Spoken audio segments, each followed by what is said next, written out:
Madame, Monsieur, bonsoir. Dans l'actualité de ce mardi 13 février 2018, 3 gendarmes tués, 23 assaillants assassinés, un sous-préfet porté disparu, un véhicule calciné. Voilà le bilan effroyable, la 52e édition de la Fête nationale de la jeunesse dans la région du Nord-Ouest. Les faits semblent contredire le président Paul Biya. Pourtant, dans son adresse à la jeunesse, le chef de l'État avait soutenu avec véhémence que le calme est revenu dans cette partie du pays. Comment peut-on comprendre ce déphasage entre la réalité des faits sur le terrain et les propos du chef de l'État dans son discours du 10 février dernier, élément de réponse dans ce journal. 2018 au Cameroun sera également une année électorale et la jeunesse camerounaise devra jouer sa partition au cours des échéances électorales à venir. L'invite est de Paul Biya, mais réussira-t-elle à créer l'électrochoc auprès de la jeunesse camerounaise au point de susciter en elle l'adhésion collective autour des inscriptions sur les listes électorales et des élections au moment où il y a une floraison de candidatures à la prochaine élection présidentielle. Nous en parlons dans cette édition. Il y a un sport, c'est parti pour la Ligue de football professionnel du Cameroun qui a lancé sa saison dimanche dernier à Limbé. Le match d'ouverture a mis aux prises Futur Football Club de Banjul à PGS de Fou. 2 buts contre 1, c'est le score qui a sanctionné cette rencontre. Le kick-off a été donné devant le président du comité de normalisation de la Fédération camerounaise de football et sur la Ligue de football professionnel du Cameroun, le général Pierre Semengue. Mesdames, Messieurs, voilà pour les titres de ce journal. 48 heures après la fête de la jeunesse, la tension n'est toujours pas tombée à Bamenda. Le couvre-feu instauré par le gouverneur du Nord-Ouest se poursuit.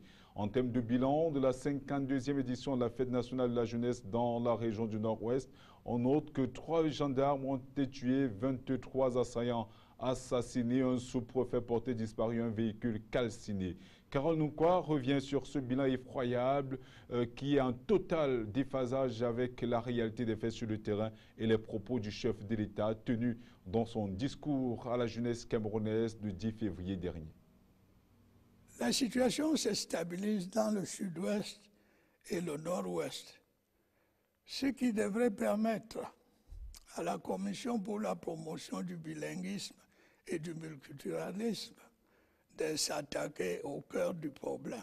Le président Biya, lors de son discours le 10 février dernier, a assuré la jeunesse camerounaise que la situation qui prévaut depuis octobre 2016 dans les régions du nord-ouest et sud-ouest Cameroun est sous contrôle. Seulement 24 heures après son allocution, Marcel Namata Diteng, sous-préfet de Batibo dans la région du nord-ouest, a été enlevé. Le chef-terre de cette localité a été agressé, puis sorti de force de son véhicule quand il se rendait à la place de fête de Batibo pour présider la cérémonie de défilé du 11 février. Un enlèvement au cours duquel 3 gendarmes et 23 assaillants sont restés sur le carreau. Une attaque revendiquée par les sécessionnistes de l'Ambazonie qui, par cet acte, semblent vouloir montrer à la communauté nationale, voire internationale, que la situation dans ces régions n'est pas encore à l'apaisement, comme le prétend le président de la République du Cameroun. À cet effet, l'on s'interrogerait bien sur le déphasage entre la réalité des faits sur le terrain et les propos du chef de l'État dans son discours du 10 février dernier, quand on sait qu'il y a à peine une semaine, le nombre de réfugiés au Nigeria était de 30 000. Aujourd'hui, ils sont plus de 33 000 Camerounais à se réfugier au Nigeria, laissant derrière eux des villages déserts. La crise dite anglophone prend des proportions de plus en plus alarmantes entre meurtres en série, enlèvement et destruction des biens publics. L'espoir d'une sortie de crise se rallonge avec la sortie du président Paul Biya le 10 février 2018. À la place des réponses, le chef de l'État a plutôt rejeté les fautes sur la jeunesse en l'invitant plutôt à faire une sorte d'introspection autour de sa participation dans la gestion des affaires du pays. Le partage des responsabilités dans l'affaire de la crise dite anglophone, c'est dans ce reportage de Justice Toutoum. Le Cameroun est en proie depuis plus d'un an à des diverses tensions, particulièrement dans les régions anglophones, victimes des exactions de tout genre. L'extension de la crise qui embrase la constitution pyramidale étatique a donné naissance à une pléthore de dérives, tant chez le gouvernement indépendantiste que chez les sécessionnistes. D'où une lecture transversale des responsabilités partagées. En effet, Paul Biya, dans son discours du 10 février dernier, a recommandé à la jeunesse de se demander ce qu'elle peut faire pour le pays au lieu de se demander ce que le gouvernement peut faire pour elle. Il poursuit son propos en notant que le gouvernement a déployé les moyens nécessaires pour l'émergence en 2035, tout en énumérant des initiatives sur le volet éducation, emploi, relations internationales et bien d'autres, non sans traiter ses chers compatriotes de followers des réseaux sociaux.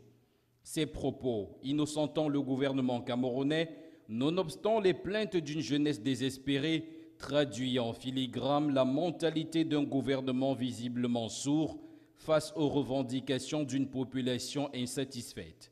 En effet, ce qu'on appelle problème anglophone est un aspect spécifique d'un mal national beaucoup plus prégnant qui peut être défini comme un défaut génétique d'un système de gouvernance publique passif aux besoins et préoccupations des citoyens, anglophones comme francophones.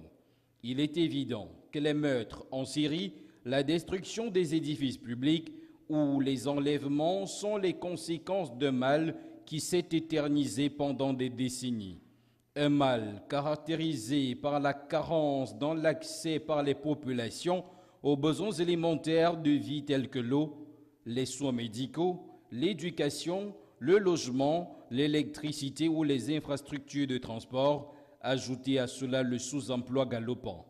Certes, il est vrai que la jeunesse camerounaise a bafoué sa responsabilité patriotique par ses actes barbares, mais il ne serait pas exagéré de conclure que cela resterait, semble-t-il, l'ultime recours pour se faire entendre face à un gouvernement fermé au dialogue inclusif.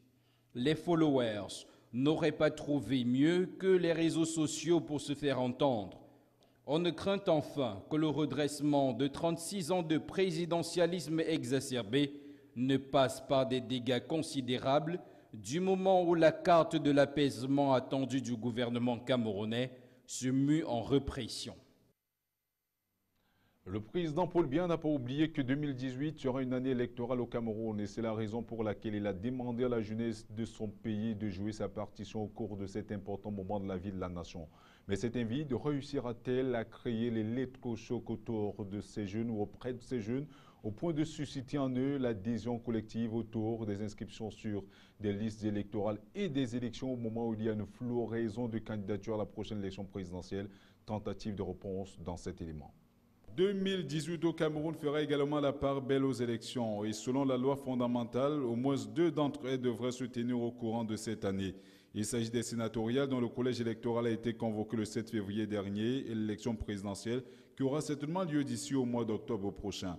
À l'heure de ces échéances électorales, dont l'importance n'est plus à démontrer dans le devenir de notre pays, le président Paul Biya a saisi le prétexte de son adresse à la jeunesse le 10 février dernier pour l'inviter à exercer son droit de vote. Tous ceux d'entre vous qui auront 20 ans ou plus pourront, je devrais dire, devront exercer leur droit de vote.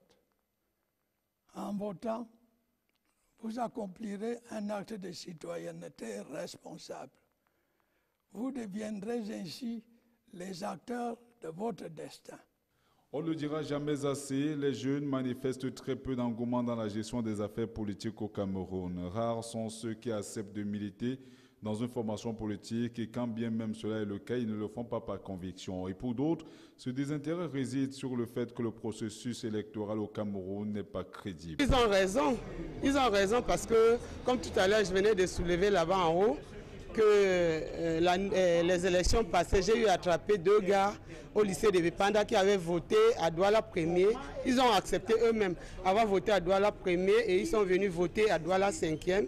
Et j'ai remis ces gars aux policiers, ils ont tourné et finalement on les a laissés. La sortie de Paul Biya le 10 février dernier réussira-t-elle à susciter l'adhésion collective des jeunes autour des inscriptions sur les listes électorales au moment où il y a une floraison de candidatures à la prochaine élection présidentielle, une élection à laquelle Paul Biya lui-même ne s'est pas encore prononcé, espérons-le vivement. Au sein du Rassemblement démocratique du peuple camerounais, le parti dont il est le président national, sa candidature à un éventuel 7e mandat ne sauve d'aucune ambiguïté. Ses soutiens le présentent comme leur candidat naturel, tandis que ses détracteurs voient à son âge, 85 ans ce mardi 13 février, un motif suffisant pour essayer de briguer sa succession. Mais cela ne sera pas chose aisée.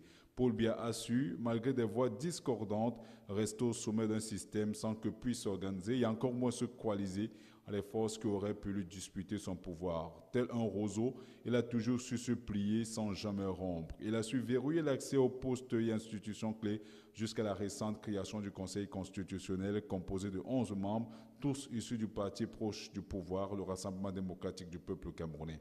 En demandant donc aux jeunes Camerounais de s'inscrire sur des listes électorales afin d'exercer leur droit de vote, le chef de l'État les invite à prendre conscience qu'ils sont responsables de l'avenir du Cameroun, bref, de leur propre devenir. À bon entendeur. Toujours en rapport avec la fête nationale de la jeunesse, la région du littoral s'est jointe au reste du pays dimanche dernier pour célébrer la fête nationale de la jeunesse sous le thème Jeunesse, multiculturalisme, paix et unité nationale. Dans les arrondissements de Douala 3e, les autorités ont, au-delà de la parade, exhorté la jeunesse camerounaise à repousser l'instrumentalisation. Justice Totum, Ben Fodio.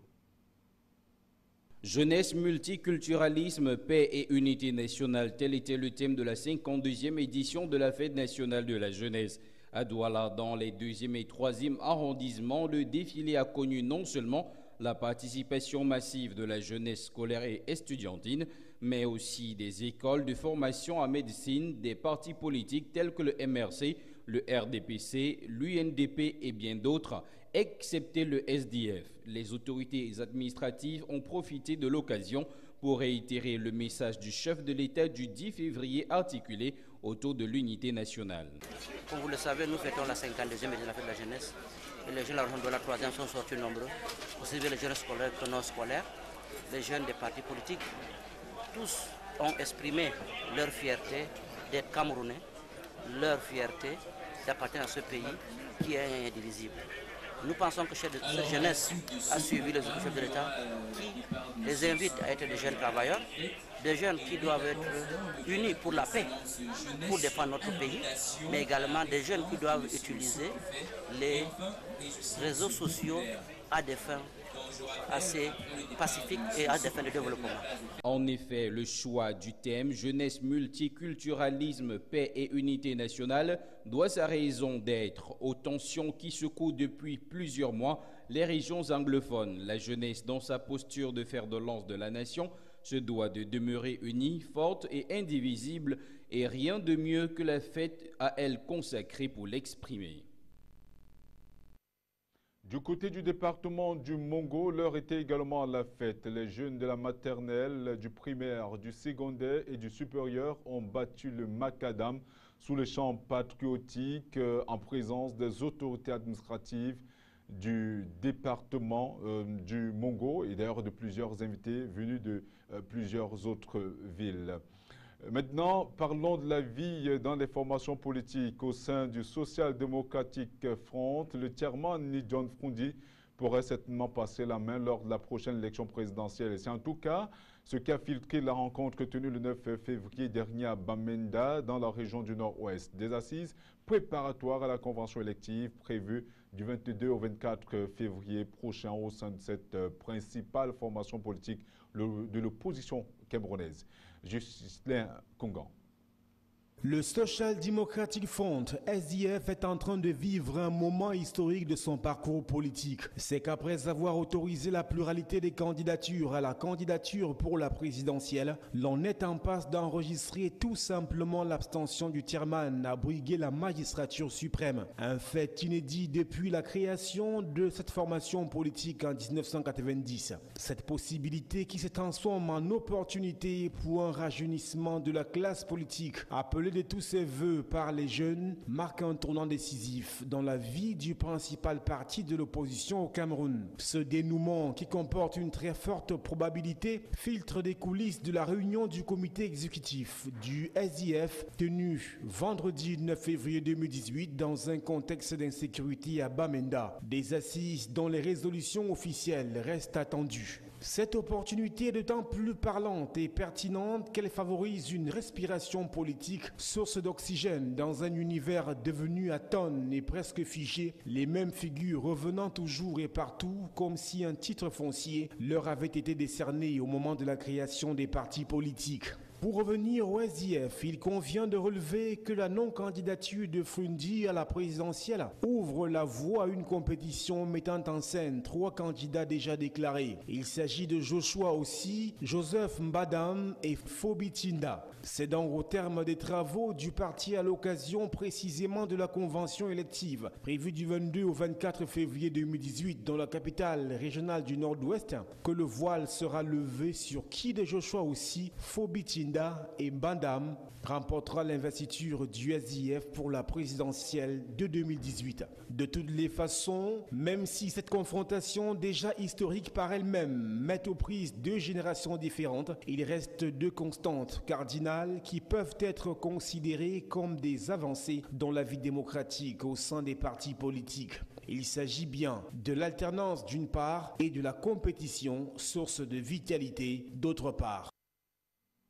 Dans le reste de l'actualité en santé, l'épilepsie reste encore une maladie taboue pour certains. Beaucoup de personnes atteintes de ce dysfonctionnement neurologique ont jusqu'à présent du mal à s'ouvrir au reste du monde. Afin de briser le silence autour de cette maladie, chaque 12 février de l'année est journée mondiale consacrée à la lutte contre l'épilepsie. Lisa Youmsi s'est saisie du prétexte, le temps d'une célébration, pour nous parler de cette maladie. C'est sur le thème « Sortie de l'ombre » que s'est célébrée la 2e édition de la Journée mondiale consacrée à la lutte contre l'épilepsie. L'épilepsie est une maladie chronique neurologique qui touche près de 50 millions de la population mondiale. Près de 80% des personnes souffrant de cette maladie vivent dans les pays en voie de développement. En Afrique, l'épilepsie est considérée comme une maladie incurable ou une sorte d'envoûtement. En conséquence, les malades et leurs familles font l'objet d'un tout autre regard de la part de ceux qui la prennent comme une malédiction alors qu'il n'en est rien de tous ces préjugés. En effet, l'épilepsie est l'expression d'un dysfonctionnement anormal de l'activité du cerveau qui peut être assimilé à une activité électrique anormale chez les sujets épileptiques où l'influx électrique excessif et anormal gagne toutes les cellules nerveuses et provoque la crise d'épilepsie. Au Cameroun, par exemple, le Bam Ekim, Bam Inubo et la Lekié dans la région du centre sont les localités dans lesquelles la prévalence est la plus élevée. Un cas patent est celui de la région du Mbam où dans certaines familles on dénombre plus de 60% d'enfants épileptiques. L'un des objectifs principaux de cette journée dédiée à la maladie est d'informer l'opinion sur les bons gestes et les réflexes à adopter devant une personne en crise. Il est par exemple inutile de mettre un objet dans la bouche ni d'empêcher le malade de se battre. L'attitude qui convient est de la placer en position latérale de sécurité et de la protéger des regards curieux ou effrayés. Contrairement à ce qui se dit, l'épilepsie est loin d'être une maladie contagieuse et le patient peut recouvrir la guérison si et seulement si il suit son traitement à la lettre. Au bas de ce journal en sport, c'est parti pour la Ligue de football professionnel du Cameroun qui a lancé sa saison dimanche dernier à Limbé. Le match d'ouverture a mis aux prises Future Football Club de Banjoun à PGS Dunfou. 2 buts contre 1. C'est le score qui a sanctionné cette rencontre. Le kick-off a été donné devant le président du comité de normalisation de la Fédération camerounaise de football et celui de la Ligue professionnelle de football au Cameroun, le général Pierre Semingue. Notre reporter Michel Lateba a suivi pour nous le lancement de cette première phase. Comme annoncé, l'ouverture de la saison sportive à la Ligue de football professionnel du Cameroun s'est tenue samedi dernier à Libé, dans la région du Sud-Ouest. En match inaugural, Futur FC recevait à PGS Dunfou qu'il a battu 2-1. C'est le Centenary Stadium de la ville qui a servi de cadre à la grande cérémonie de lancement devant le président du comité de normalisation de la FECAFOOT. Aussi pouvait-on remarquer d'autres présences de sportifs, mais aussi le grand public de la région du Sud-Ouest, gâté cette saison par les rencontres du championnat professionnel. Pas moins de 5 clubs de Ligue 1 et 2 ont choisi de jouer à Limbé et Bouya à cause des travaux de réfection et de construction des stades dans certaines villes. Sur le terrain et grâce à un bon dispositif tactique, Futur va l'emporter haut la main 2-1. Le club Dunfou perd sans son coach, suspendu et interdit du banc de touche comme entraîneur principal par la direction technique nationale.